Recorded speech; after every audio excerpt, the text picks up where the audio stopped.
Hello, good morning everyone. Myself Sujil Pandey, Assistant Professor of Nautical Department in Paul University. Now we are going to start this helicopter engineering subject. In this subject we are going for the chapter wise. In chapter 6 we are going to discuss conceptual design of helicopters. Right? What is the conceptual design nowadays for a helicopter? Now we have to go from the basics. First is the configuration of rotor craft is what? Many different ways to counter reacting torque. This is nothing but main rotor, tail rotor. This is nothing but single rotor helicopter. It has a main rotor and tail rotor, landing gear, and tandem rotor helicopter. It has a two main rotor, no tail rotor, and coaxial rotor. Both are the main rotor, and one above and one is down. Now other possibility, tip jets, tip mounted engines. Question is, why do each of these method works? What are the likely advantage and disadvantage of each? We have to keep it in mind, this type of questions, right? Now we can go for the next. Unequal lift distribution. Here we can see the sigma value is 0 to 0, 90, 180 and 273. This black is the rotor blades, and we can see the velocity profiles, and direction of rotation is the anti-clockwise direction.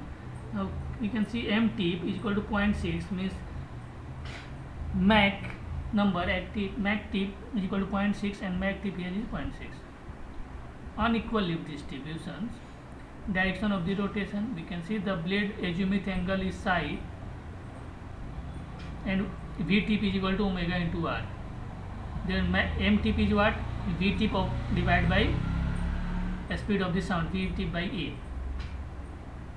The first figure is nothing but for hovering flight, and second figure is the for forward flight.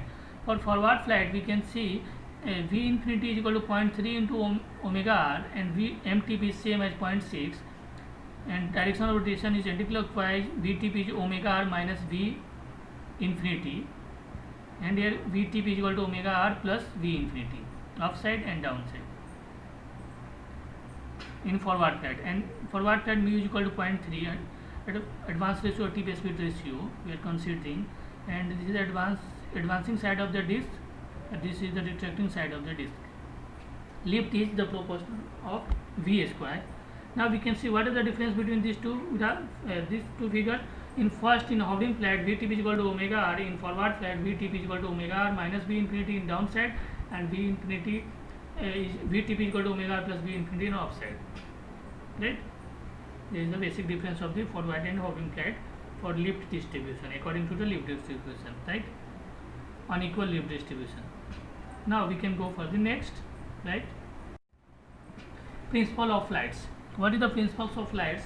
The auto rotation one term. So what is the meaning of auto rotation? Auto rotation is a non-powered flight conditions in which the rotor system maintains flight RPM by reverse airflow. It provides the pilot a means of safely landing the helicopters after an engine failure or other mechanical emergency.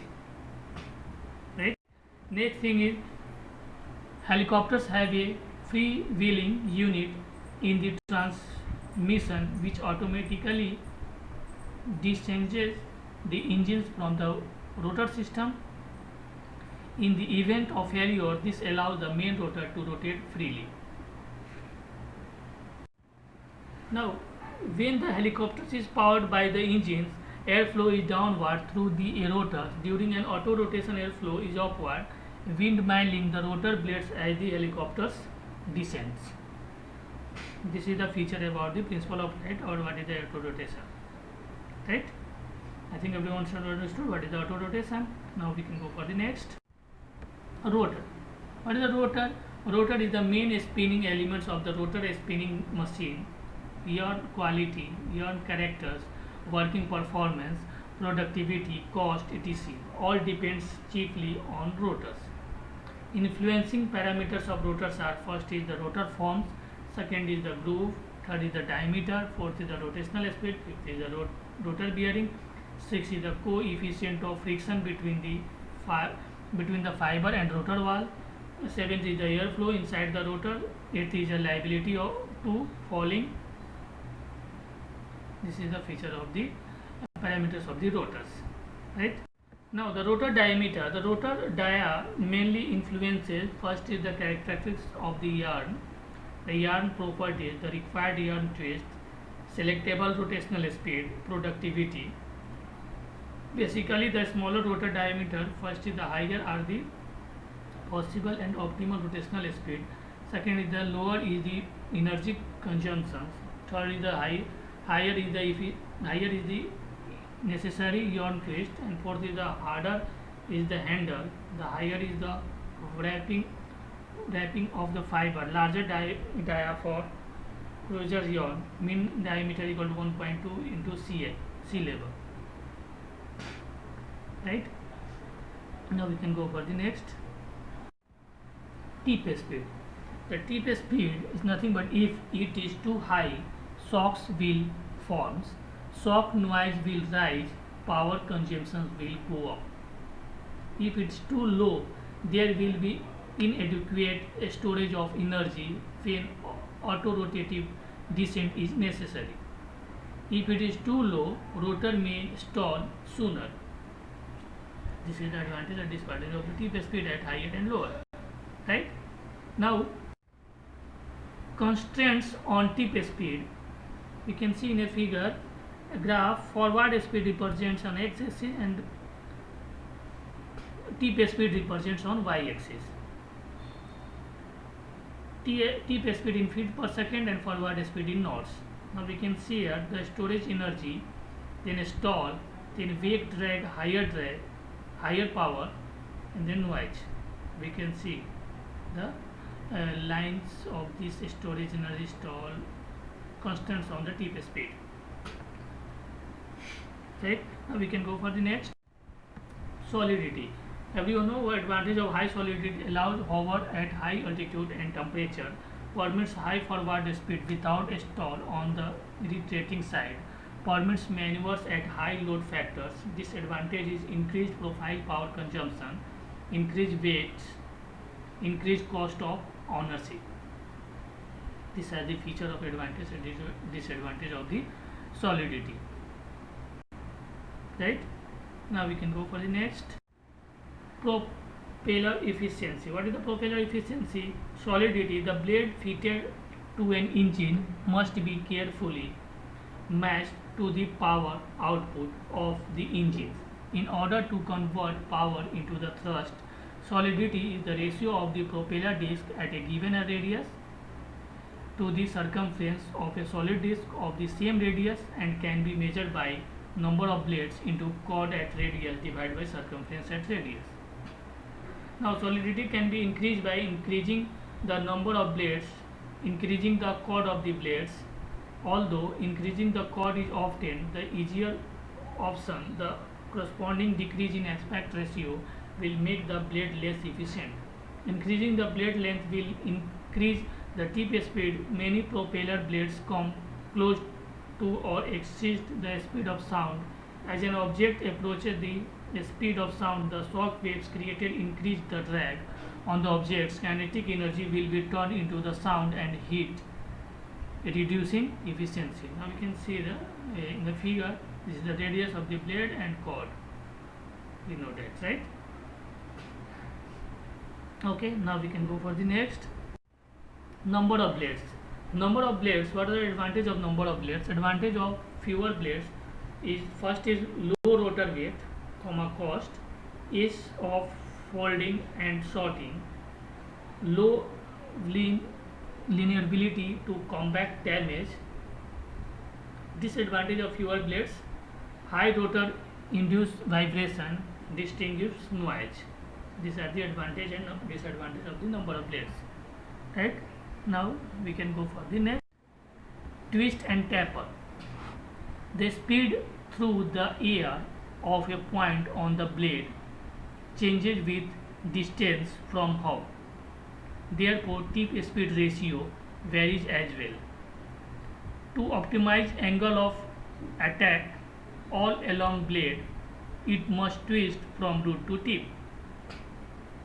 Now we can see in a figure, this is a huge large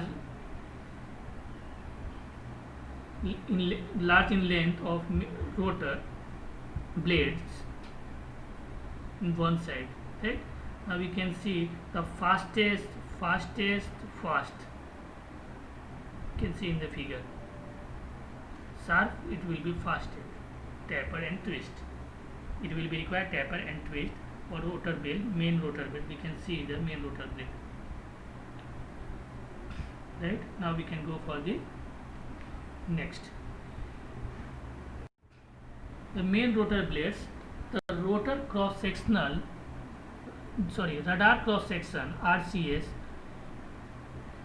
cut off and torque tube fairing. Next is the leading edge treatment, the internal torque tube and blade spar.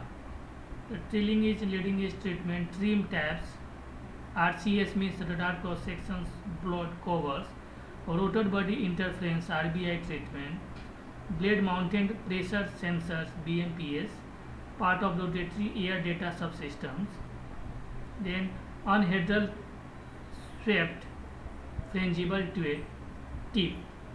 Now we can see the assembly of the main rotor blade, where we are going to treat the different parts, right? I think we can understand this thing. Now we can go for the next. Leading edge and trailing edge. We know front section is the leading edge and back section is the trailing edge. And first section of unit is span 1 meter. Wind side, you can see the 6 meter is the tip radius and the root radius is 10 centimeter. And after 12 centimeter it will be at rectangular shape, and then again up to 10 centimeter, means total 25 centimeter is a taper shape, then again taper increasing shape and is a taper decreasing shape after 75 centimeters. So total is 75 plus 13 plus 15 25 means 100 centimeter, means 100 centimeter is 1 meter, right? Okay, now we can see for the next. Now here several rotor blades UH60 in figure A, and B is rotor blade with a taper tip, and C is the British inertia rotor planforms RERP. Now these are three types of rotor blade we can see.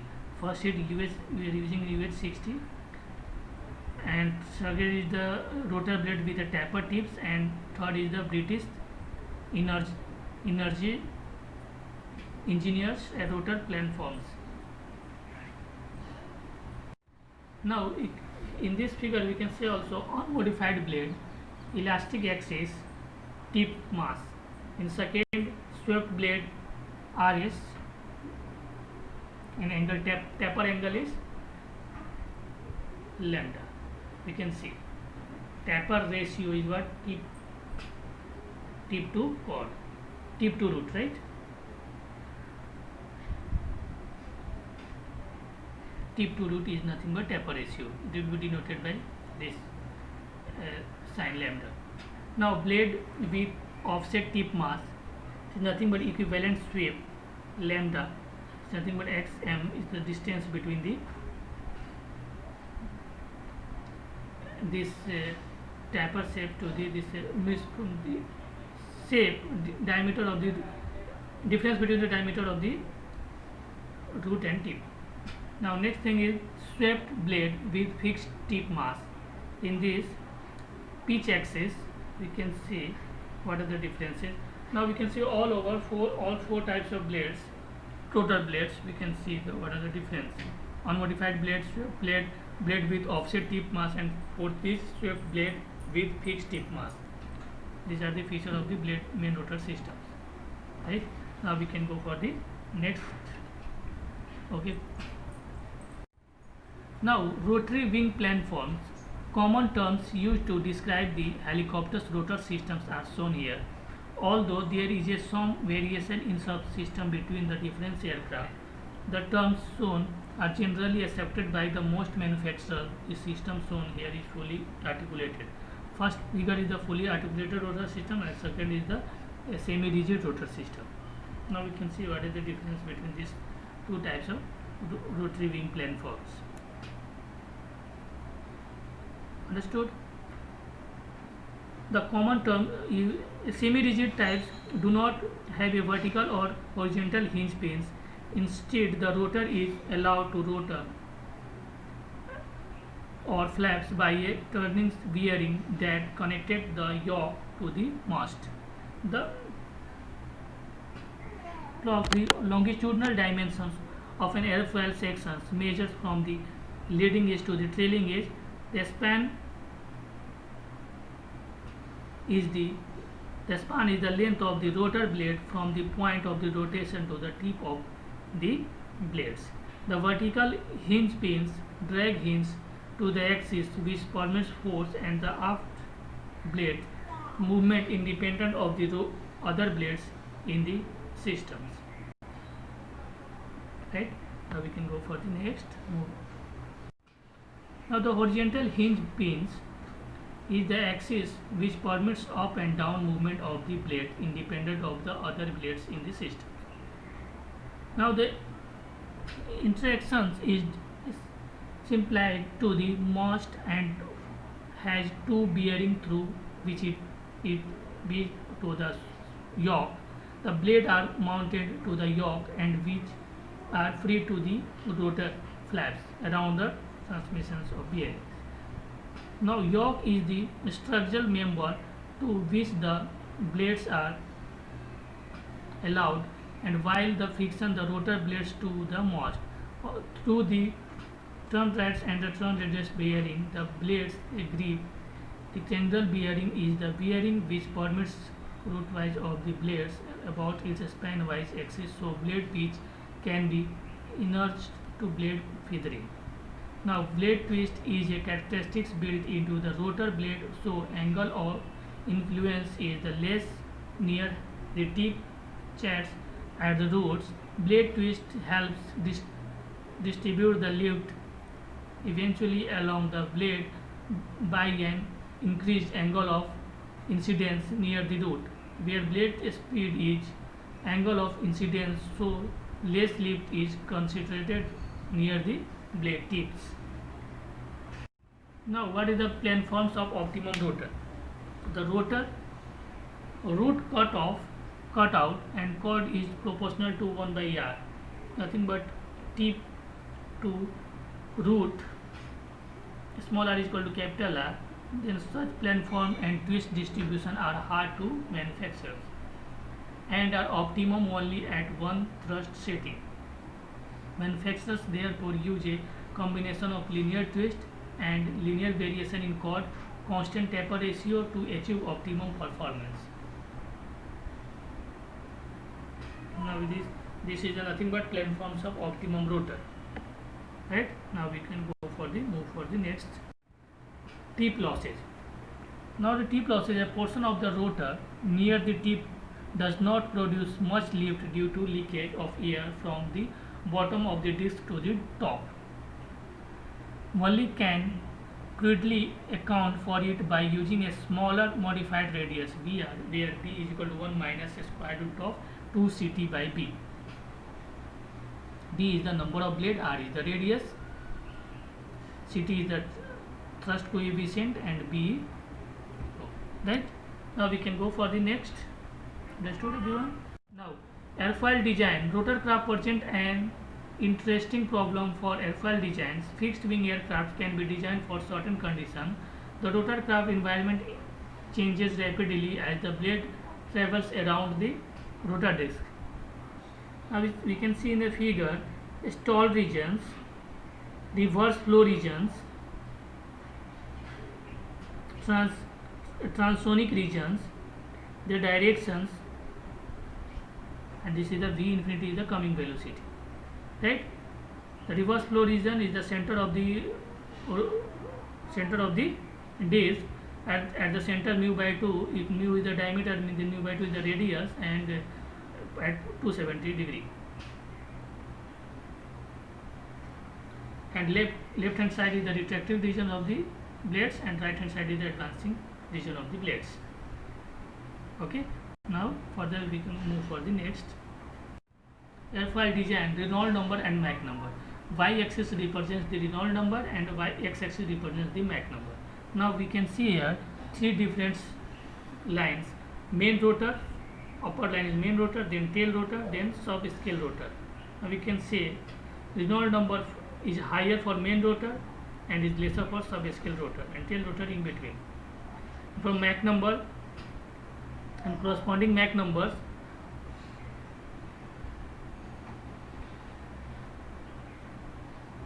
Mach number will be increasing with increasing Reynolds numbers, right? Now we can go for the next. In airfoil design, 4 rules of rotorcraft airfoil design: high CLmax, high MDD, good L by D over a wide range of Mach numbers, and low CM. MDD is drag divergence Mach number, and CM is the pitching coefficient. And design constraints are much narrower for rotorcraft, that is CM is less than equal to 0.02. Right? Now next, now this slide we can see the chord. Chord is the what? The straight line joining the leading edge to trailing edge. It is nothing but chord length. And the direction of travels. Now the angle of attack is the chord line to relative wind is 5 degree, and the actual wind direction is different from the direction of travels, and actual wind direction is the relative, right? These are the simple terminology about this airfoils and wind directions. Now we can go for the next. A look at today. There has not been this much excitement in the rotorcraft industry since the 1960s.